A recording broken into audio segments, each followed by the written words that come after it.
What's up, y'all?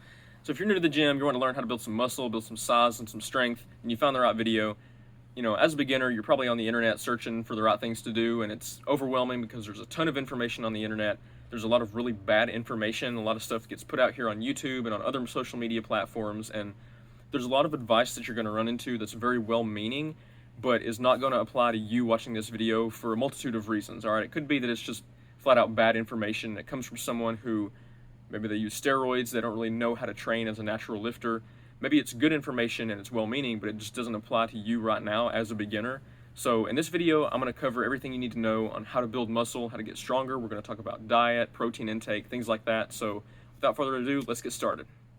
Now, we can't talk about building muscle without first stating the obvious, and that is that you have to be bulking.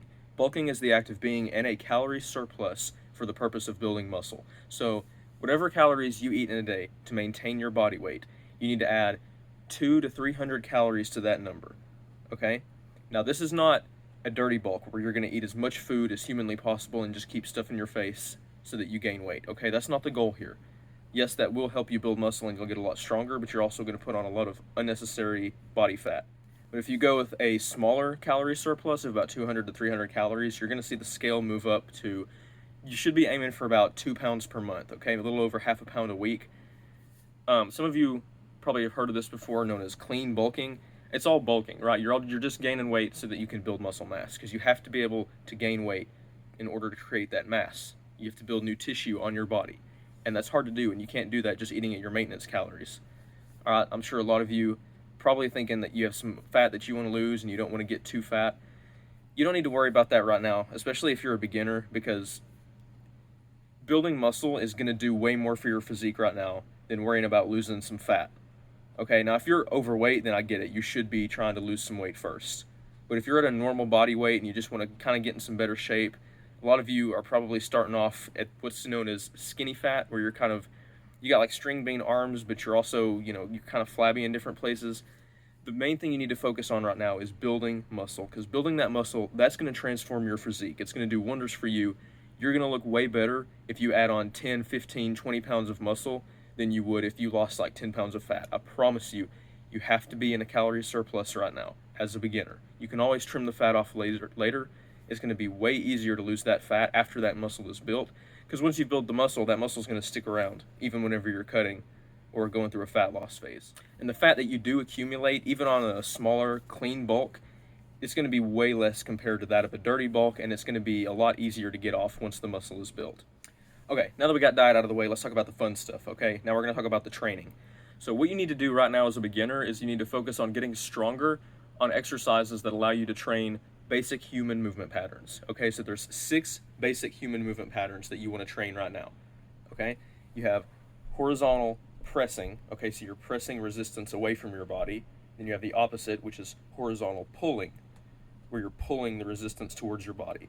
Okay, same thing vertically. You have vertical pressing, and then you have vertical pulling. Okay, so think overhead press and then pull-ups, right? And you also have squatting. Everybody knows what a squat is. And then you have hip hinging, which is where you hinge at your hips. It means to push your glutes back. You should feel a stretch in your hamstrings while keeping your spine flexed. I'm going to give exercise tutorials for all of these movement patterns at some point on the channel, and you guys can look up all of these on your own time. But basically, you want to pick exercises that are going to allow you to get stronger at these movement patterns.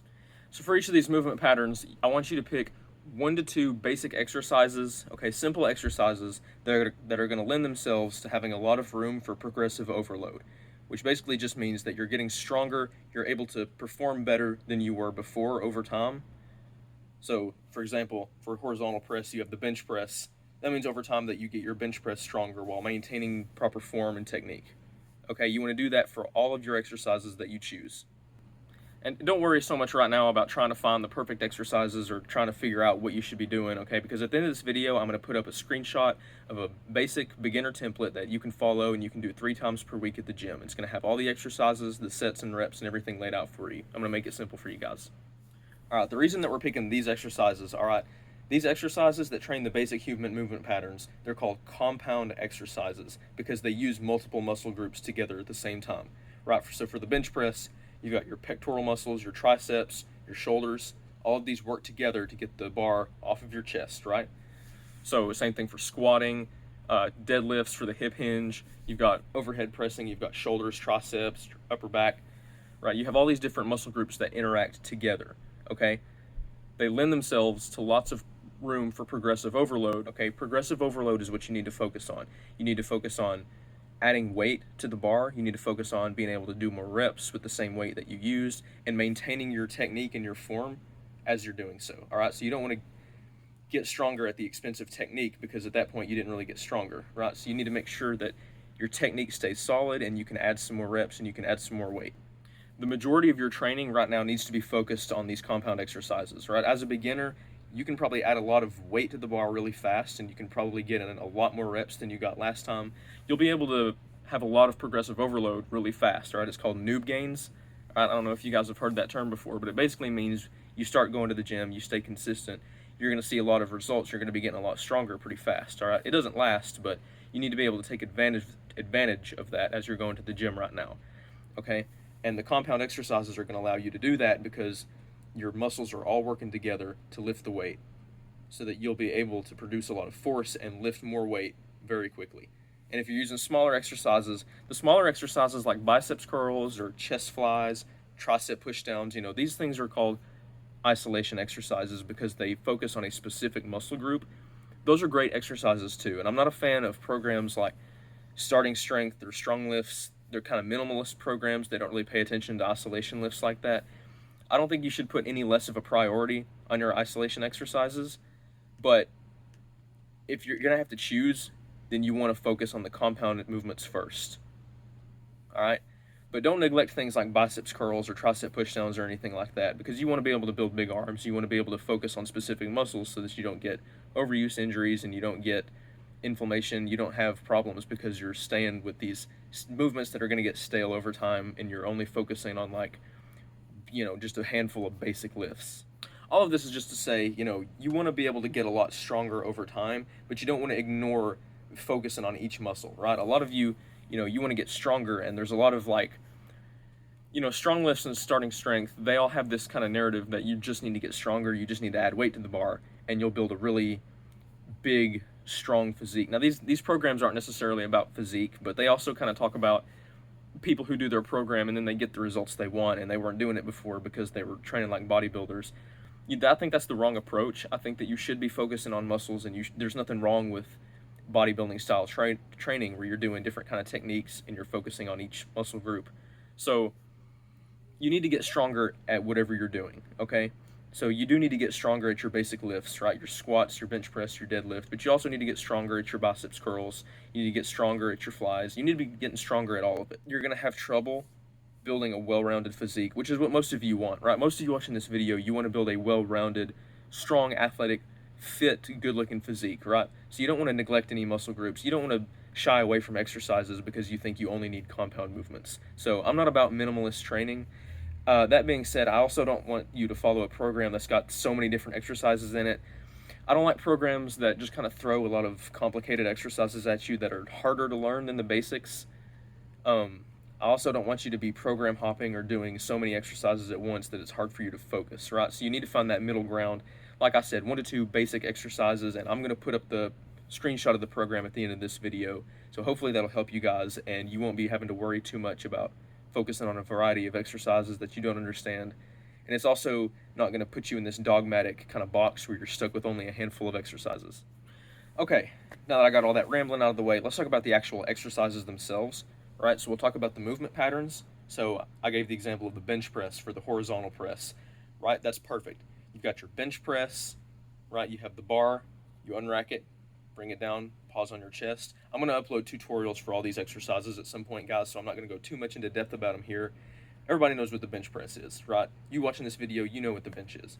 So bench press, that's got your horizontal press covered, okay? Now, horizontal pulling, you want to focus on rowing. So you can take a barbell. Barbell rows are great. You can use dumbbells. There's going to be different exercises you can use. I like dumbbells better than barbells, but any kind of a rowing exercise where you're pulling the weight towards you.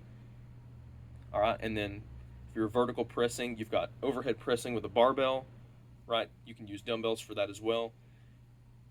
vertical pulling. You can do pull-ups. If you're not strong enough to do pull-ups yet, you can do lat pull-downs. And then, of course, squatting. You know, we all know squatting. You can do regular back squats, leg presses, hack squats. And then hip hinging, you can do deadlifts, Romanian deadlifts, stiff leg deadlifts. You know, you've got a lot of options, but these are just examples of the exercises you guys need to be doing. Again, I'll put up the program here in just a second for you guys to see. Now, I'd be remiss if I didn't bring up protein intake and supplementation in this video, so I just want to keep it simple for you guys. You know, protein intake is one of those things you'll hear a lot of bodybuilders and people say, you know, 1 gram per pound of body weight to build muscle, right? Arnold Schwarzenegger lived by that rule. He talked about it. He said 1 gram of protein per pound of body weight.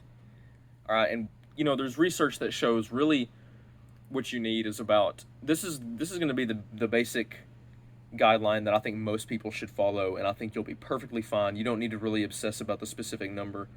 80% of your body weight in grams of protein, or 0.8 grams of protein per pound of body weight. That's what you need to be consuming. It doesn't matter when you get it in the day. There's no like need for protein timing or anything like that. Just as long as you're hitting that number every single day. It can be a little higher, it can be just a little bit lower. It doesn't really matter all that much. You don't need to get into the small little details, but take your body weight, multiply it by 0.8, and that's how many grams of protein you should be aiming for every single day. Now, as far as supplementation goes, I don't think you need any kind of supplements. Pre-workouts and things like that are not going to be necessary. There's a ton of pre-workouts that don't really work, and they're going to give you placebo effects, but they're not really going to give you the results you're looking for.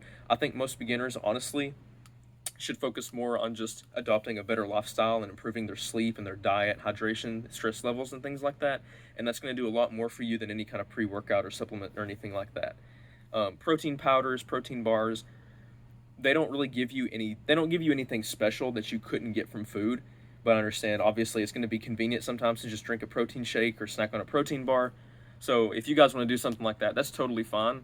I don't think that's not a replacement for whole foods, right? Obviously, if you want to eat a steak or get a burger or some chicken breast or something like that, that's going to be better just because you get some other nutrients in there. But protein powder, you know, it's fine. Take it if you want to. You know, I use it. Some people don't. I didn't use it for a long time. It's really up to you. I don't want you guys to overthink things like this. The main thing you need to focus on is sleep, calories, protein intake, you know, again, whether whole foods or with supplementation, and then the training. All right, you guys focus on those things, you'll be just fine. All right, guys, I think that's all I got for you today. So if you found this video helpful and you want to see more videos like this, as far as exercise tutorials, muscle building workouts, things like that, please subscribe and hit that notification bell so you don't miss out on the gains. All right, guys, I'll see you in the next one.